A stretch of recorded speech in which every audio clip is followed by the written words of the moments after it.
चतुर्भुज दिव्य प्रकट हुआ, भगवान का दर्शन हुआ और ब्रह्मास्त्र को शांत करके लौटा दिया। परीक्षित अभय मुद्रा में आशीर्वाद दिया और परीक्षित जी ने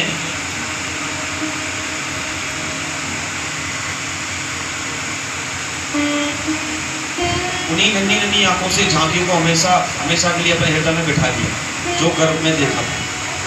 जैसे ही परीक्षित जी का जन्म हुआ और जन्म होते ही आते सबकी गोद में रोने लग गए।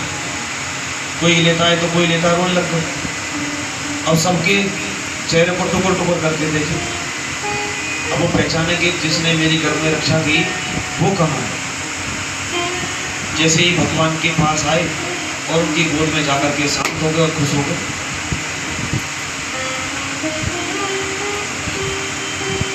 धन्य है उत्तरा, उसका सौभाग्य इस भारत भूमि पे उन माताओं का जिनके घर में भक्तों को धारण किया भगवान, जैसे ध्रुव और प्रहलाद के रूप में, और भगवान को भी अपने घर में धारण किया है जैसे राम और कृष्ण के रूप में। भाग्यशाली है ऐसी माता। तो प्रभु पुनः मंद मंद मुस्कुराए और उत्तरा को देखा और कहा, देवी अब तो कोई कष्ट नहीं है।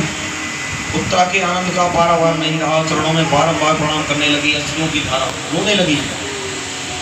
नैनों से बहने वाले अश्रुओं को किन शब्दों में बयान करूं।